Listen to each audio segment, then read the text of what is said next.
Good afternoon. My name is Angelam Pratt, and I want to say thank you, Mr. Ryan, for having us here. Ms. Whitehorn, thank you for inviting us, and everybody coming from Texas and Oklahoma. I have a bachelor's degree in psychology with a minor in criminal justice, and I'm currently working on my master's in business administration. I'm a United States Army veteran, and I served overseas in Bahrain and Kuwait. My former employer was the Drug Enforcement Administration, where I worked for 7 years as an asset forfeiture specialist and intelligence analyst. And I brought that experience that I gained there into the Osage Nation, and I'm currently the TANF director. We also have a program called General Assistance, funded through the BIA, and a tribal program, which Alice referred to as the Financial Hardship Assistance, that funds tribal members.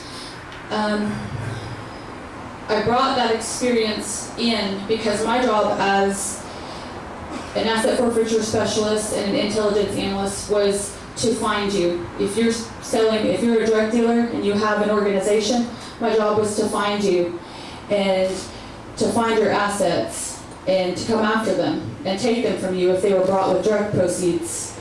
So I have a lot of investigative experience, and I took that in and I hit the ground running in my Osage Nation program. I immediately implemented processes to identify fraud, because it was happening. There were things happening within the TANF program.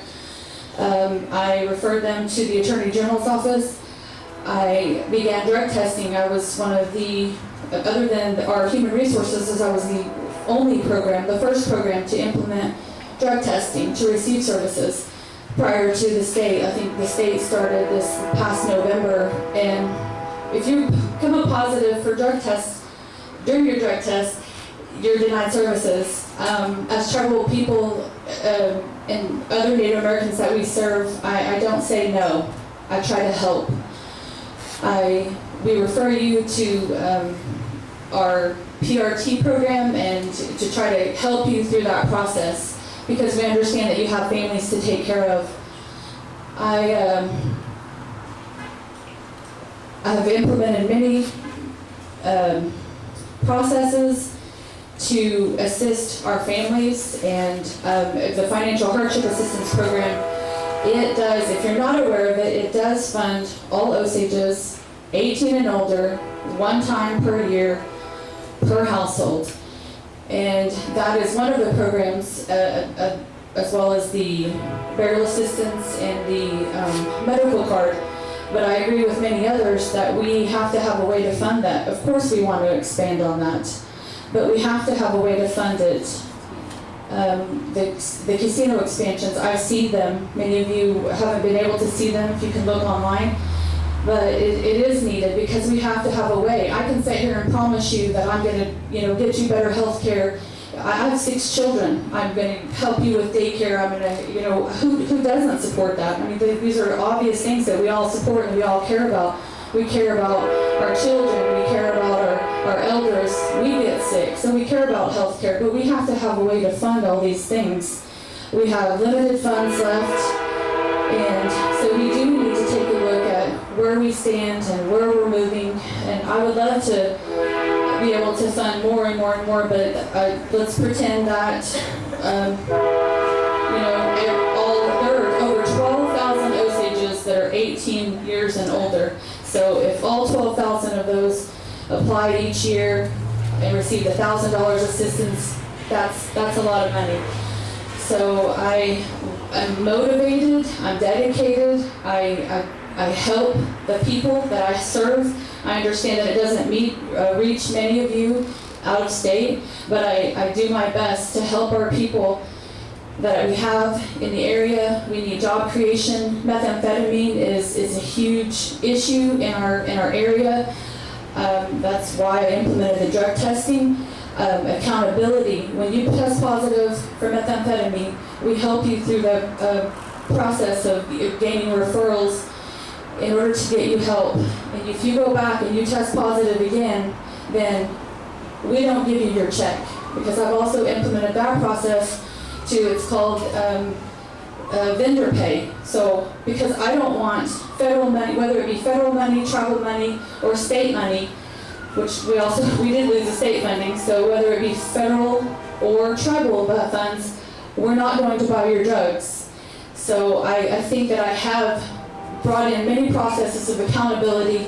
I have experience in investigation, and there's a lot of things I want to look at. Like you, I'm a tribal member right now. I don't know a lot of what's going on. I would like to know, but I believe that I bring the experience, the dedication, the motivation in order to do that for you.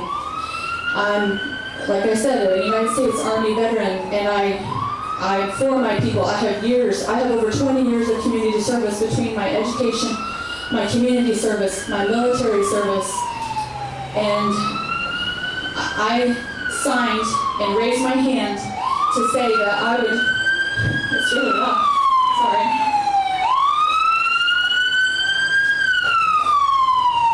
As I would take an oath moving into Congress in case that I am elected, I have raised my hand in order to say that I will die for you. I went overseas and I served for you. And at any moment, I was willing to do that for each American. And so I want to answer these really quick, bringing in my law enforcement background. Like many have said, it was hard for us to do back home because we all really know each other well. We pray together, we eat together, many things. But I do feel that the process was flawed, but I do believe in accountability. When laws are broken, you've got to do what you've got to do. And I think that much of what I bring in, I have already taken those steps of accountability even in my own program, but I want to expand that. And I'm limited in my capacity, but I want to get in there and I want to help. The LLC, as an Osage, like many of you, I feel the same disgust. But again, I go back and as I mentioned, we have to have a way to fund all these services. Sure, we want to touch all these Osages outside. We want, we want to share and be as people together because all of us matter. But we have to have money. If I had to vote today to give the LLC more money, I would say no.